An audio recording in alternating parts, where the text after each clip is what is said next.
하나님 말씀은 요엘입니다. 요엘서 2장 12절부터 17절 말씀 되겠습니다.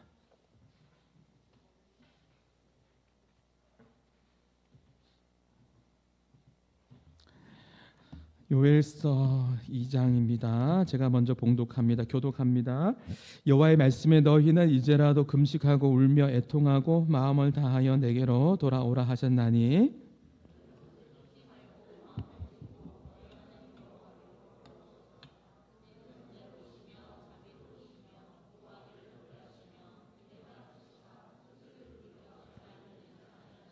주께서 혹시 마음과 뜻을 돌이키시고 그 뒤에 복을 내리사 너희 하나님 여호와께 소제와 전제를 드리게 하지 아니하실는지 누가 알겠느냐.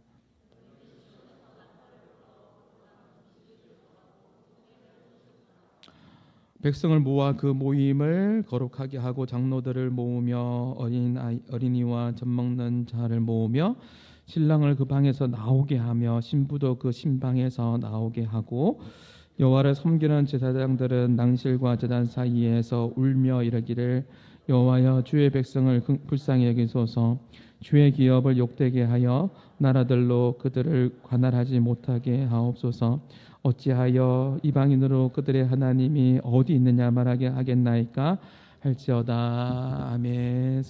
하나님께서 내시는 길로 10번째 시간 여호와께 돌아가자라는 제목으로 하나님 말씀을 전합니다.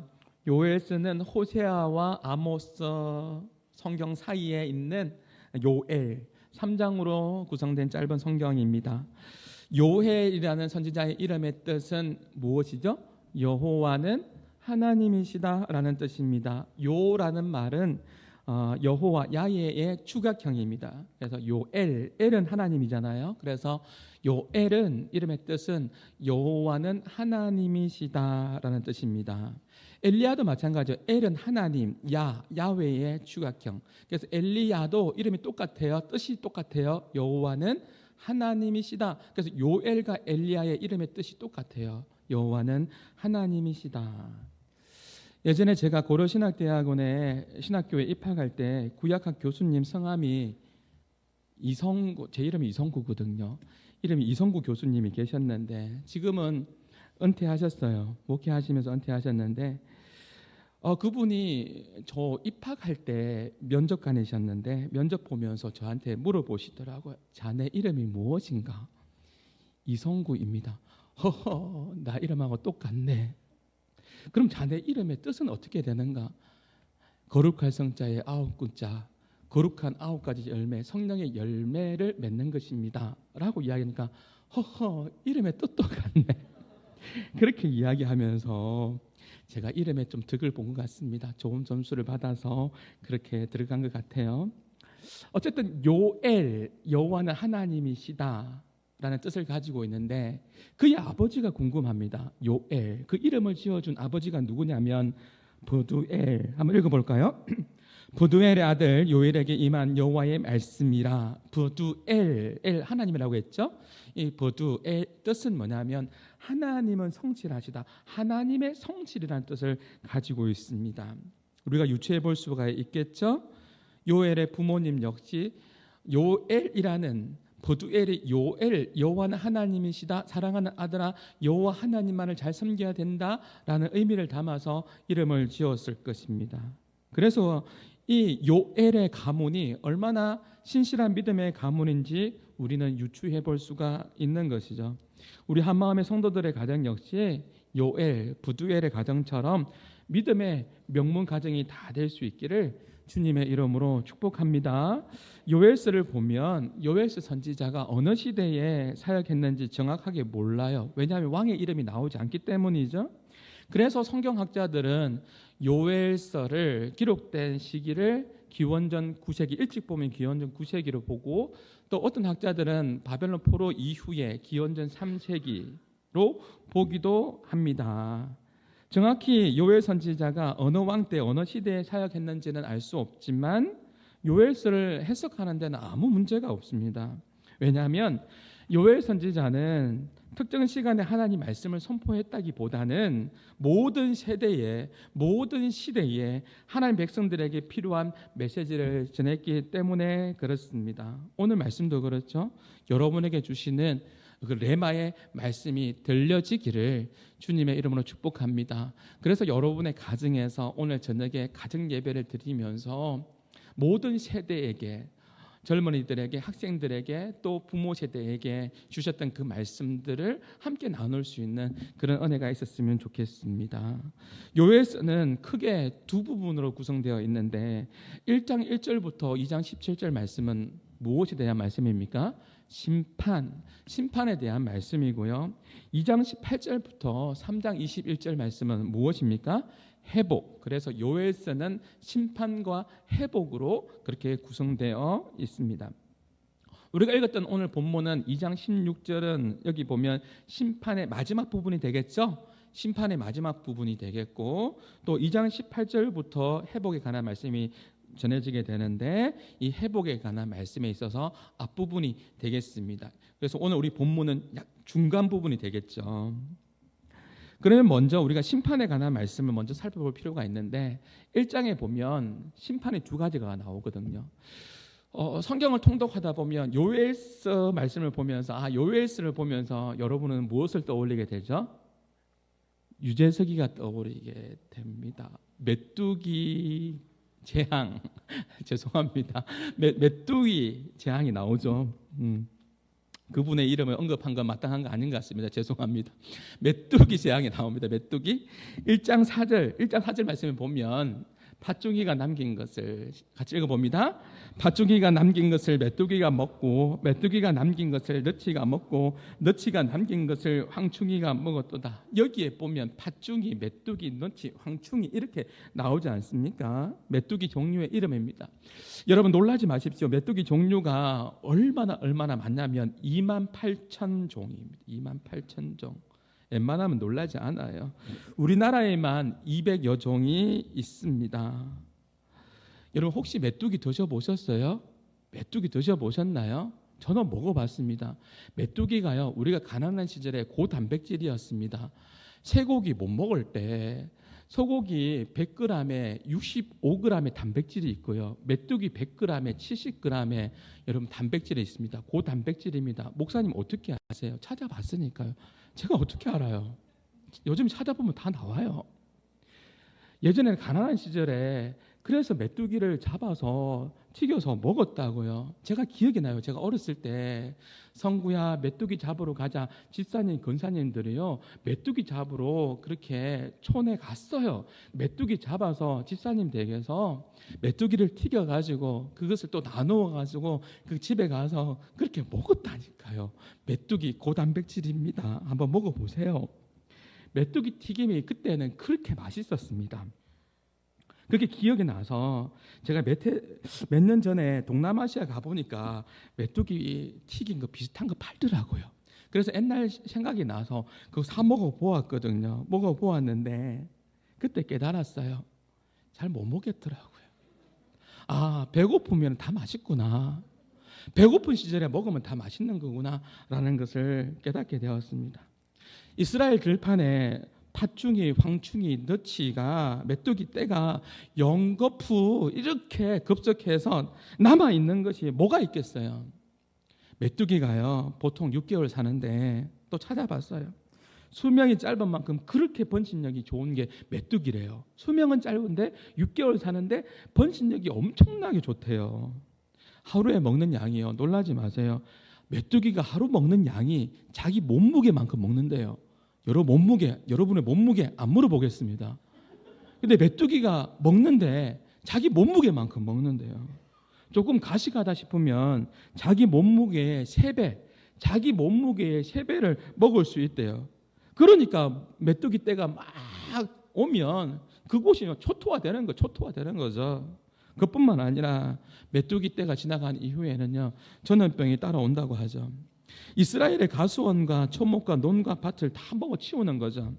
요엘은요, 메뚜기 재앙으로 인해서 그 비참함을 통해서 장차 임할 이 경제적인 이 위기와 이 경제적인 이 재앙이 얼마나 심각한지를 이야기해주고 있는 것이죠. 이것이 요엘 선지자가 말하는 첫 번째 심판입니다. 경제적인 심판. 두 번째는 뭘까요? 1장 6절 말씀에 보면 한번 읽어봅니다. 다른 한 민족이 시작. 다른 한 민족이 내 땅에 올라왔음이로다.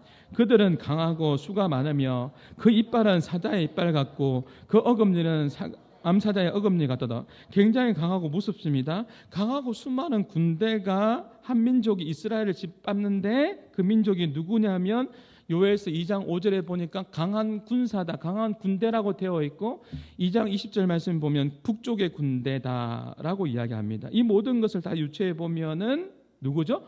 북쪽의 강한 군대가 누구입니까? 북쪽에 바벨론, 아수르, 페르시아 역사 그대로 이루어졌죠? 바벨론이 아수르가 북이스라엘을 남유다를 이렇게 멸망시키지 않습니까? 북쪽의 군대를 통해서 심판할 것에 대한 말씀을 하고 있는 것이죠. 그러면 이방의 군대들이 이스라엘을 짓밟고 있을 때 그때 하나님 어디 계셨어요?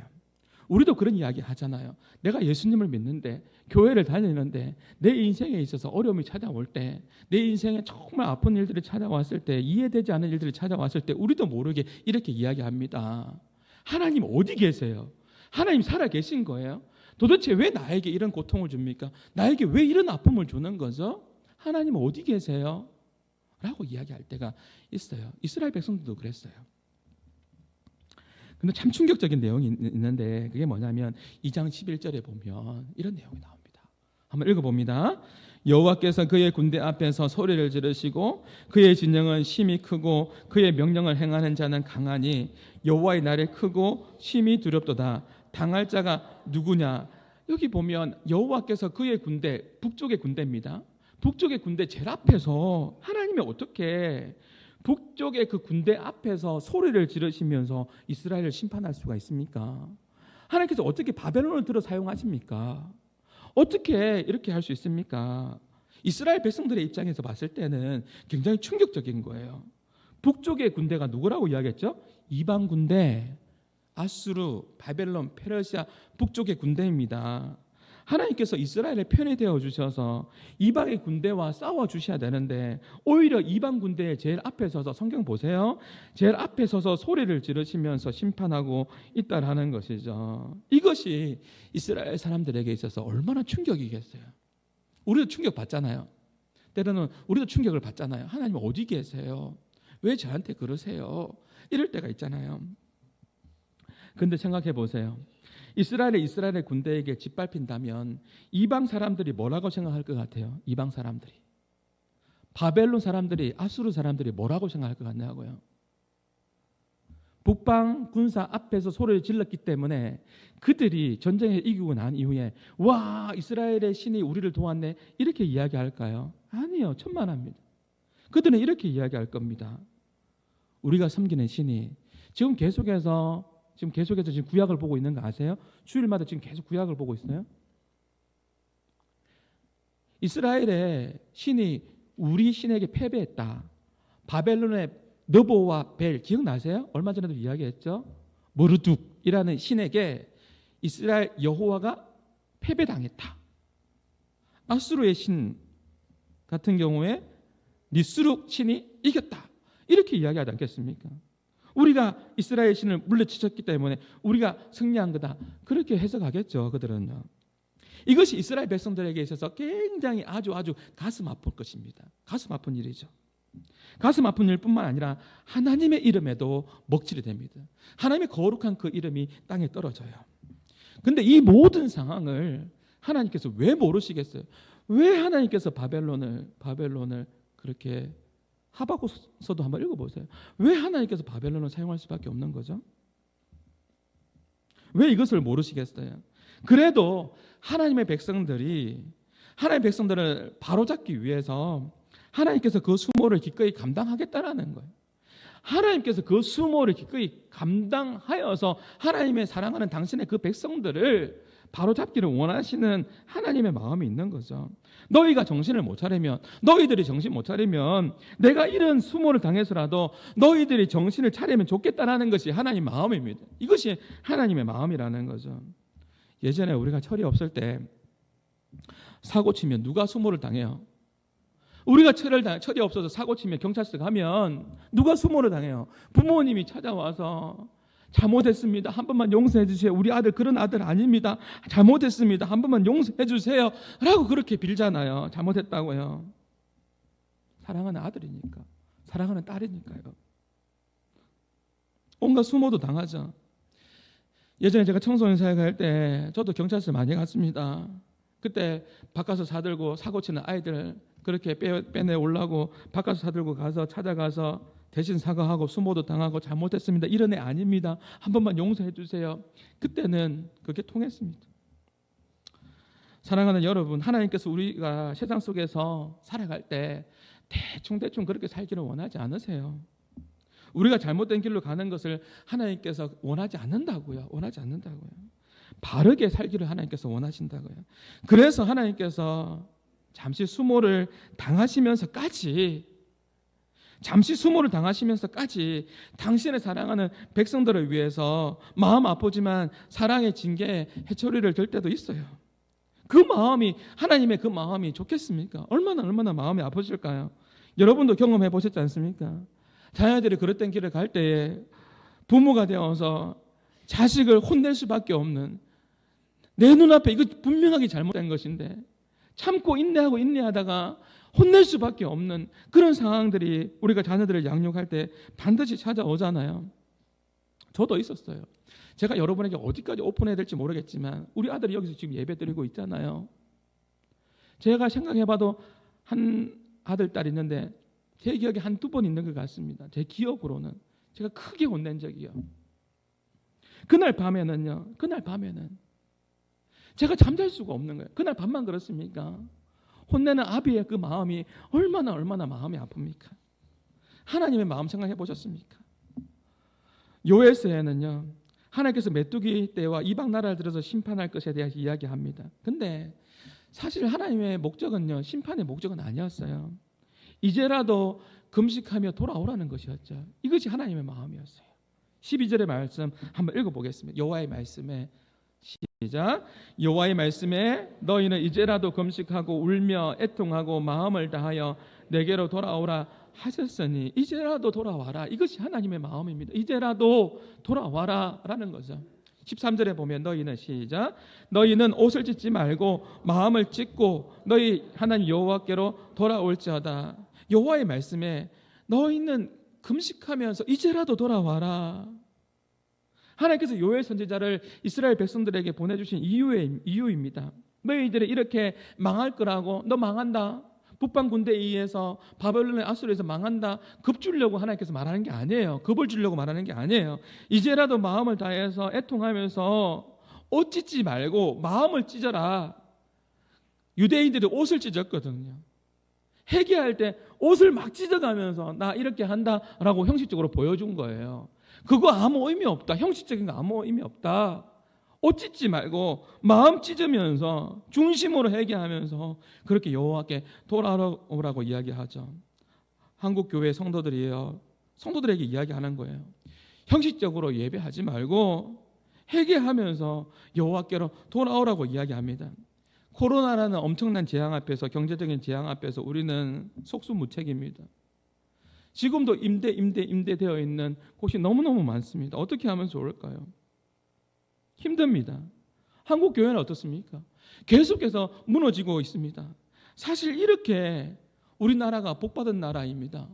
하나님의 은혜로 가는 곳곳마다 교회가 세워지고, 어젯밤에도 제가 신방하고 이렇게 다시 박달동으로 차를 타고 교육자들과 넘어오면서 보면서도 이렇게 교회들이 많구나, 십자가가 많구나. 유럽에 우리나라에 관광 와서 보면 놀랄 일입니다. 이렇게 교회들이 많구나. 하나님의 은혜죠. 이렇게 빠른 속도로 이렇게 성장하고 교회가 많아지고 이 나라, 이 민족이 잘 살게 된 이 모든 것이 다 하나님의 은혜인 줄 믿습니다. 하나님 은혜라니까요. 그런데 어느 순간부터 교회가 약해지기 시작했습니다. 부흥이 멈춰졌습니다. 쇠퇴하기 시작했습니다. 이렇게 좀 더 쇠퇴할지는 모르겠지만 이렇게 한국 교회가 미약했던 적이 없습니다. 지금 교회는 무기력해졌고 초토화되고 있습니다.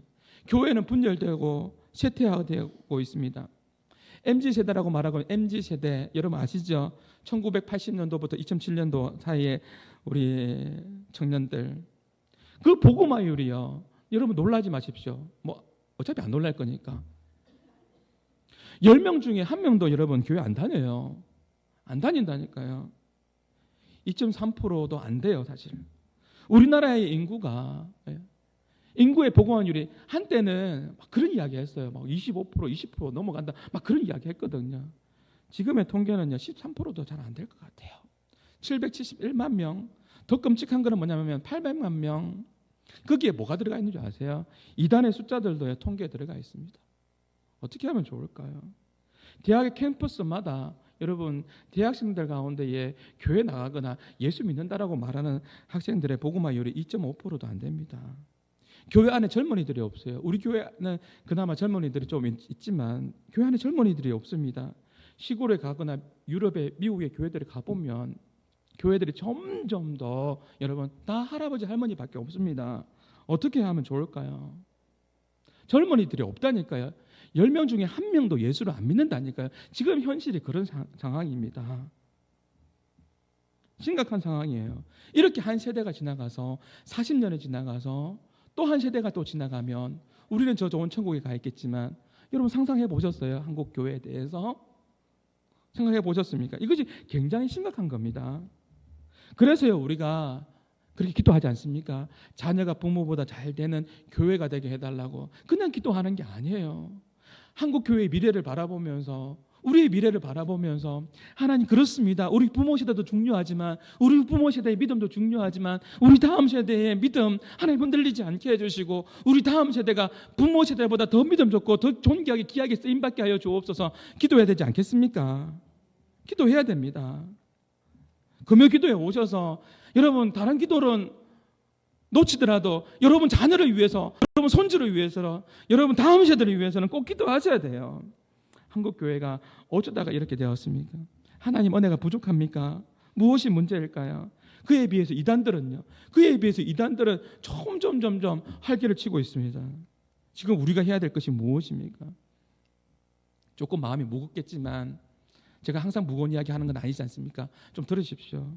한국 교회가 정신을 차리고 우리가 정신을 차리고 행해야 될 것은 오늘 말씀 그대로 울며 애통하며 옷 찢지 말고 제발 옷만 막 찢어가면서 유대인들처럼 옷 찢으면서 나 뭐 한다 이게 보여주기식 하지 말고요. 종교교회 몇 주년이니 또 부흥의 몇 주년이니 이런 이야기만 하지 말고 실제로 마음을 찢고 옷만 찢는 것이 아니라 마음을 찢어가면서 하나님 앞에 엎드릴 때 그때 하나님께서 그 위에 은혜를 회복을 허락해 주실 줄 믿습니다. 구체적인 방법도 말씀해 주잖아요. 15절부터 17절 말씀에 보면 모이기를 힘쓰라고 했습니다. 요즘에 안 모이려고 합니다. 코로나 이후에 안 모이려고 합니다. 자기만의 방식대로 그렇게 예배하려고 합니다. 아닙니다. 여러분 15절 보십시오. 너희는 시온에서 시작. 너희는 시온에서 나팔을 불어 거룩한 금식일을 정하고 성회를 소집하라. 민족의 위기입니다. 성회를 소집하라고 했습니다. 모이기에 힘쓰라고 했습니다. 어떻게 모이라고요? 백성을 모아서 그 모임을 어떻게 하라고요? 옷만 찢지 말고 마음을 찢어서 거룩한 모임이 되게 하라. 장로들을 모아라. 어른들만 모으라고 안 했습니다. 요즘에 집회한다 뭐 한다 하면 어른들만 모입니다. 어른들만 모이게 돼요. 여러분 다시 한번 강조하지만 40년 80년 나중에 지나고 난 이후에 여러분들만 모이면 다음 세대가 없으면 어떻게 해야 됩니까? 성경은 뭐라고 이야기하죠? 장로들만 모이라, 권사들만 모이라, 집사들만 모이라, 어른들만 모이라 그렇게 말하지 않았습니다. 어린이와 젖 먹는 자들을 모으며 신랑을 그 방에서 나오게 하며 신부도 그 신방에서 나오게 하라. 이 말이 무슨 의미겠어요?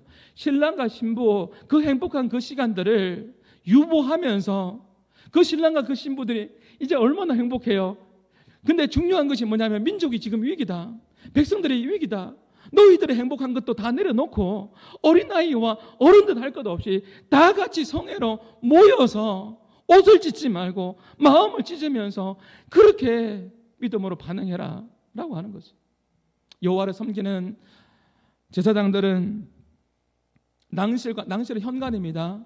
현관과 제단 사이에서 그렇게 빽빽하게 하나님께서 문을 열어주시는 그 공간 속에서 울면서 뭐라고요? 여호와를 바라보며 주의 백성들은 뭐라고 외쳐야 됩니까? 주님 불쌍히 여겨주십시오.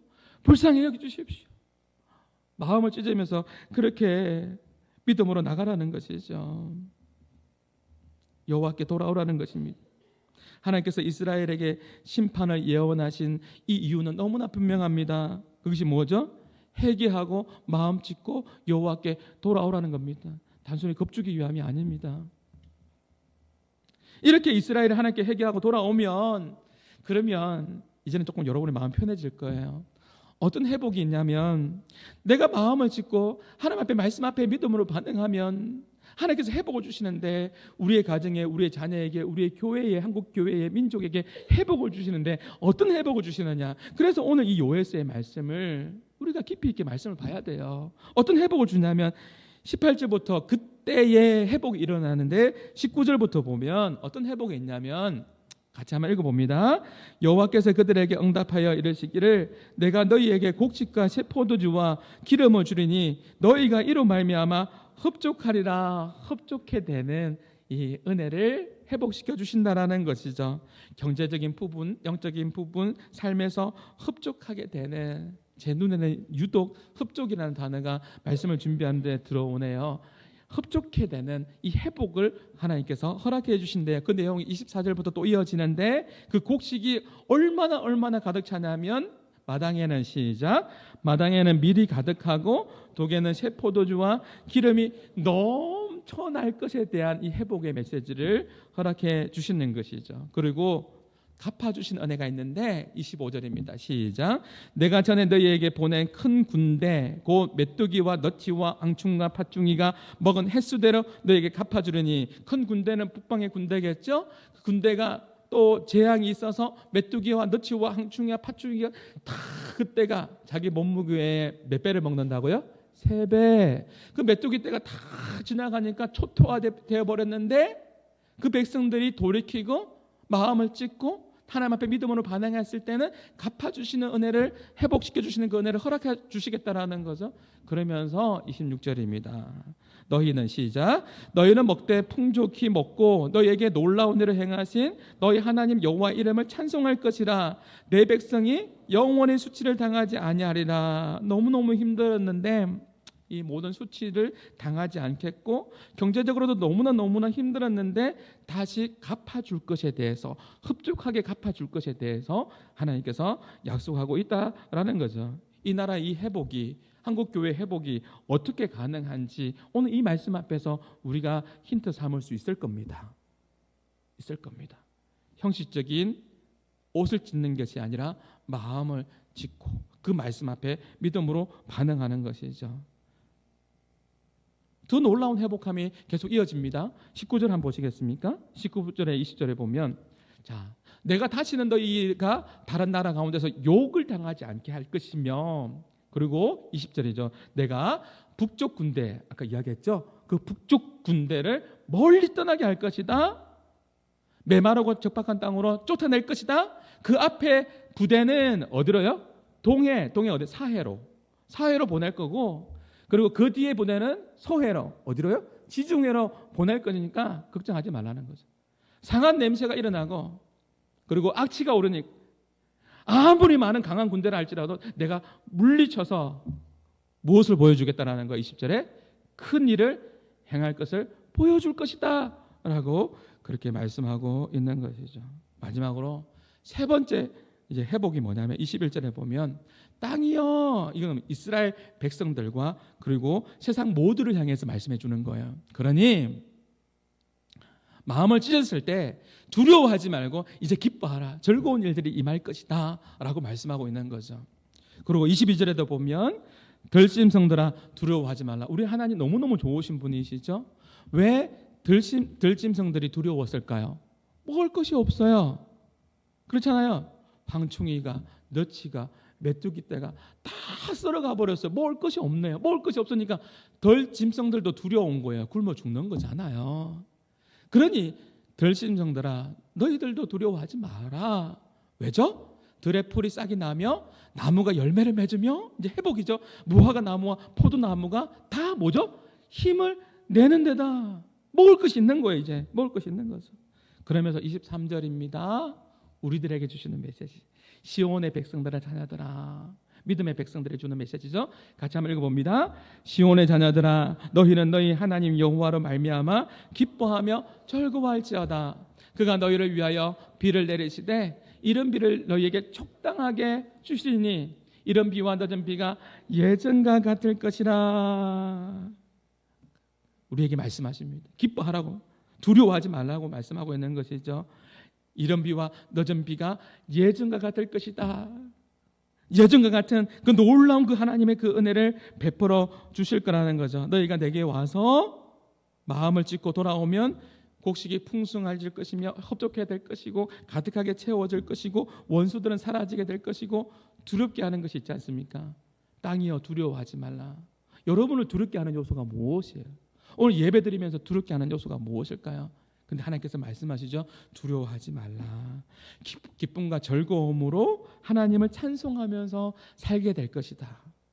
기쁨과 즐거움으로 하나님을 찬송하며 살게 될 것이다라고 말씀하시죠. 이것이 요엘 선지자가 우리에게, 모든 세대에게, 우리에게 주시는 하나님의 말씀입니다. 그 다음 시간에 하나님께로 돌아오는 그 의미에 대해서 우리가 구체적으로 살펴보기를 원합니다. 하나님께 돌아오라는 그 구체적인 의미는 도대체 무엇인가에 대한 부분들은 다음 주에 하겠습니다. 그래서 다음 주에는 결석하지 마시고 또 다음 주의 내용이 궁금하지 않습니까? 대답 안 할 줄 알았습니다. 하나님께서 어떻게 돌아오라는 그 의미가 도대체 무엇인가 라는 그 부분에 대해서 우리 같이 함께 한 번 더 생각해 보기를 원합니다. 말씀을 맺겠습니다. 하나님은 우리에게 돌아오라고 말씀하세요. 돌아오라고 말씀하세요. 돌아가는 것은 제가 말씀드렸죠. 옷을 찢는 게 아니에요. 막 하는 척 하는 게 말하는 게 아니에요. 형식으로 예배 드리는 걸 말하는 게 아니에요. 마음을 찢는 거죠. 하나님 앞에서 신실한 모습으로 나갈 때 그때 제 눈에는 유독 말씀을 준비하는데 흡족해 하겠다, 내가 갚아주겠다라는 단어가 눈에 들어옵니다. 그리고 그 하나님의 그 은혜는 예전과 같게 해주겠다, 예적 같게 해주겠다. 여러분 무엇이 두려우세요? 오늘 이 요엘서의 이 말씀을 붙잡고 묵상해 보세요. 예, 주님 제가 기도하겠습니다. 마음을 찢겠습니다. 예적 같게 하여 주옵소서, 예전 같게 하여 주옵소서. 회복해 하시는, 흡족해 하시는, 채워주시는, 회복해 하시는 그 하나님의 그 은혜 하나님 맛보게 해주세요라고 이번 한 주간 기도하는 우리 한마음의 모든 성도들이 되었으면 좋겠습니다. 여러분 우리 주변에 보면요, 우리나라가 이 이야기만 하고 마칠게요. 물질적으로도 엄청나게 큰 복을 받았어요. 여러분 메뚜기 잡으러 안 가잖아요. 제가 어렸을 때 메뚜기 잡으러 갔다니까요. 메뚜기 튀겨서 먹었다니까요. 더 이상 메뚜기 잡으러 안 가잖아요. 엄청나게 잘 사는 나라가 되었습니다. 가정도 그렇고 교회도 좀 부유해졌습니다. 그런데 여전히 해결되지 않은 그 문제들은 여러분의 가정 가운데 분명히 있을 겁니다. 물질적으로 부유함을 받았고 가는 곳곳마다 한국의 교회들이 세워졌으면 더 교회가 더 부흥해야 되는데 지금 쇠퇴하고 있습니다. 어떻게 하면 좋을까요? 가정도 마찬가지죠. 여러분 어렸을 때 김치냉장고 있었습니까? 김치냉장고 자체가 없었어요. 곤노에 밥 해먹고, 여기 있는 젊은이들 곤노가 뭔지도 모릅니다. 그렇지 않습니까? 지금은 그렇게 밥 먹는 사람 없어요. 쿠쿠에 눌려 넣으면 밥 됩니다. 얼마나 편리한 세상 속에 살아가는지 모릅니다. 가정마다, 개인마다 예전과 비교해보면 엄청나게 잘 사는 가정, 교회, 개인이 되었던 것은 부인할 수가 없는 것이죠. 그런데 여전히 우리 가운데에 문제는 있습니다. 건강의 문제가 찾아오고 가정에 화목하지 않는 그런 문제들도 찾아오고 또 물질의 형편의 어려움들도 상황에 따라 찾아옵니다. 여러분 돈을 가지고 있어서 내가 돈을 가지고 해결할 수 없는 것들이 여러분 살아보셨지만 얼마나 많아요. 여러분 얼마나 가지고 있으세요? 얼마나 돈이 많으세요? 이것으로 여러분의 문제들을 해결할 수 있어요? 여러분 진짜 중요한 거는요, 돈으로 해결 안 되더라고요. 진짜 중요한 것은 돈으로 해결 안 됩니다. 우찌무라 간조가 신학자인데 이런 이야기했습니다. 돈으로는 침대는 살 수 있을지 모르겠지만 잠은 살 수가 없어요. 돈으로 음식은 살 수 있을지 모르겠지만 내 입맛은 살 수가 없다.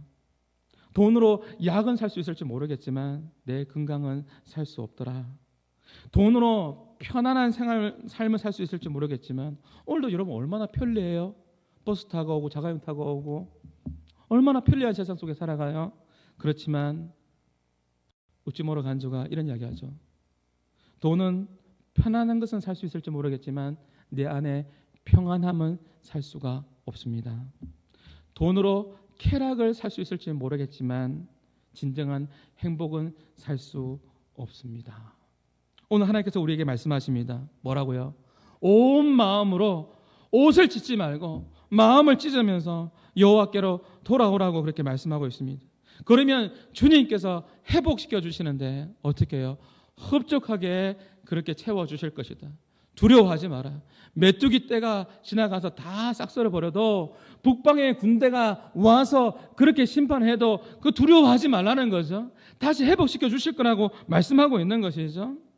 흡족하게, 그리고 예적 같게, 예전같이 그렇게 하나님과의 그 친밀한 관계 속에서 그 행복을 누릴 수 있게 해 줄 것을 말씀하고 있다라는 것이죠. 이번 한 주간도 우리 하마의 모든 성도들이 여호와께 돌아감으로 돈으로 해결할 수 없는 하나님께서 채워주시는 그 놀라운 그 은혜와 그 평안함을 맛보며 누리는 우리 한마음의 모든 성도들이 다 될 수 있기를 주님의 이름으로 축복합니다.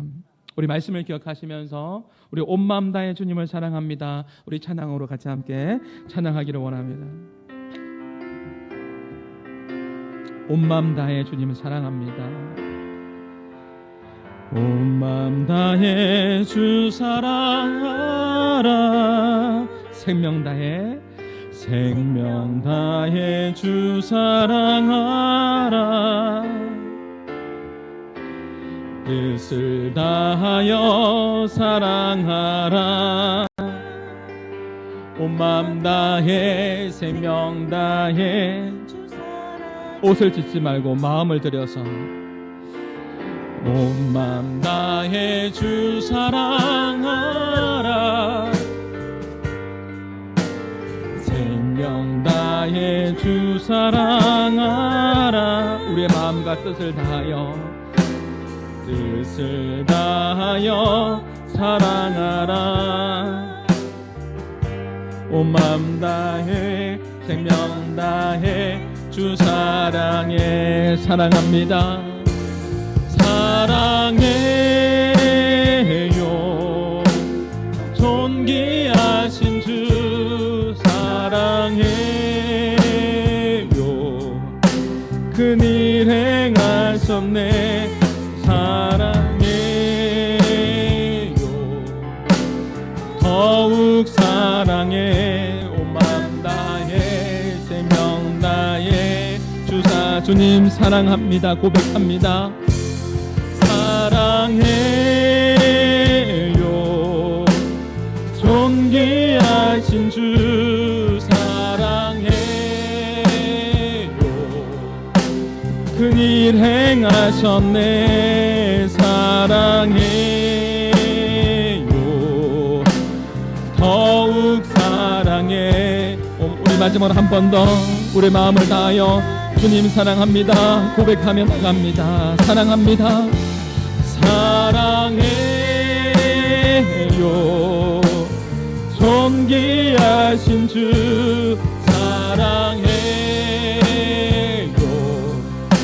큰일 행하셨네. 사랑해요. 더욱 사랑해. 온 마음 다해 생명 다해 주 사랑해. 우리 주신 말씀을 기억하며 잠시 결단하며 기도할 때 요엘서의 두 가지 재앙은 메뚜기와 북방의 군대의 재앙은요, 이 심판은 단순히 이스라엘에게 겁을 주기 위한 것이 아닙니다. 하나님의 메시지는 너무나 분명했습니다. 여호와께 돌아오라는 것이었습니다. 형식적으로 옷 찢지 말고 마음을 찢으면서 여호와 하나님께로 돌아오라고 했습니다. 그러할 때 그 하나님 메시지는 너무나도 분명했습니다. 회복시켜 주실 건데 이전처럼 옛적같이 흡족하게 갚아줄 것에 대한 부분들을 말씀했습니다. 두려움이 떠나가는 그 은혜를 베풀어 주실 거라고, 여호와로 말미암아 입술의 찬송과 감사와 기쁨이 넘쳐나는 그 은혜를 베풀어 주실 거라고 그렇게 약속했습니다. 예전같이 친밀한 관계 속에서 그 은혜를 누릴 수 있을 것을 말씀했다라는 것이죠. 오늘 요엘서의 말씀을 기억하며 우리 같이 함께 결단하며 기도합시다. 이번 한 주간 동안 여호와께 돌아가겠습니다. 주님, 옛적 같게 하여 주옵소서. 예전 같게 하여 주옵소서. 하나님과의 그 친밀한 관계 속에서 회복함이 있게 하여 주시고 두려움이 떠나가게 해주시고 채워주시는 그 은혜 가운데 흡족하며 찬송하며 감사하는 나의 삶이 되게 하여 주옵소서라고 우리 같이 함께 결단하며 우리 믿음 안에서 우리 성령님 인도함 받으시면서 우리 같이 함께 기도하며 나가시겠습니다. 기도하시겠습니다. 하나님 아버지 감사합니다. 우리를 사랑하여 주시고 우리를 아버지 하나님 오늘 예배의 자리에 하나님 불러주셔서 너무나 감사합니다. 하나님 말씀이 들려지게 하여 주시고 그 말씀 앞에 하나님 아버지 하나님 주여 주님 믿음으로 반응하게 하여 주옵소서. 들려지는 그 말씀 아버지 하나님 여호와께 돌아오라, 옷을 찢지 말고 마음을 찢으라고 말씀하시는 주님, 또 한번 회복시켜 주실 것에 대한 그 부분에 대해서 하나님 아버지 하나님 주님 붙들며 기도하며 나갑니다. 하나님 아버지 회복시켜 주옵소서. 여호와 하나님으로 인하여 여호와로 말미암아 감사하며 찬송하게 될 것이라고 했는데 주여 이러한 아버지 회복함이 우리 모든 한마음의 성도들의 가정 가운데에 임하게 하여 주옵소서. 예전 같게 하여 주옵소서. 옛적 같게 하여 주옵소서. 하나님 아버지 하나님 이 나라 이 민족 하나님 아버지 하나님 다시 한번 하나님 아버지 하나님 주님 사용하여 주셔서 놀라운 부흥이 임하게 도와주시고 옛적 같게 예전 같게 하나님 아버지 하나님 멋있게 존귀하게 귀하게 쓰임받는 교회들이 될 수 있도록 오 하나님 아버지 하나님 은혜 베풀어 주옵소서. 주여 예전 같게 하옵소서. 옛적 같게 하여 주옵소서. 주여 회복시켜 주옵소서. 은혜를 다하여 주옵소서. 우리를 두렵게 하는 모든 요소들을 주님의 손에 올려드립니다. 하나님 아버지 하나님 주님 해결하여 주옵소서. 은혜를 베풀어 주옵소서. 주님 앞에 달려갑니다. 주님 긍휼히 여겨 주옵소서. 생하신 주님을 찬양합니다. 감사합니다. 하나님 아버지 감사합니다. 오늘 요엘서의 이 말씀 앞에 믿음으로 순종하기를 원합니다. 이번 한 주간 옷을 찢지 말고 마음을 찢으라고 했던 이 말씀 앞에 서기를 원합니다. 형식적으로 반응하며 형식적으로 예배하는 자 되지 않기를 바라며 주님 앞에 온전한 믿음으로 온 마음 다해 주님 사랑하며 온 마음 다해 주님 앞에 나아가는 은혜의 시간들이 꼭 있게 하여 주시옵소서. 그래서 우리 가운데 회복시켜 주시는 그 은혜, 흡족하게 채워주시는 그 은혜, 갚아주시는 그 하나님의 그 놀라운 그 은혜, 또 두려움이 떠나가는 그 은혜를 맛보게 하여 주옵소서. 그래서 우리 한마음의 모든 성도들의 입술에 감사가 넘쳐나고 기쁨이 넘쳐나고 은혜의 간증이 넘쳐나는 우리 성도들의 가정이 되게 하여 주옵소서. 옛적 같게 하여 주시고 예전처럼 돌아갈 수 있도록 은혜 베풀어 주옵소서. 한국 교회가 예전처럼 아버지 하나님 더욱더 선교하며 부흥하며 성장하며 하나님 앞에 마음껏 쓰임 받던 그 시절로 다시 돌아가서 힘있게 쓰임 받는 한국 교회가 꼭 될 수 있도록 하나님 불쌍히 여겨 주시고 은혜를 내려 주시옵소서. 이제는 우리 주 예수 그리스도의 은혜와 하나님의 사랑과 성령님의 교통하심이 여호와께 돌아가서 참된 안식과 평안을 누리기를 소망하는 모든 하나님의 백성들 머리 위에, 여기에 있는 한마음의 우리 성도들 머리 위에 이제로부터 영원토록 항상 함께 있을지어다.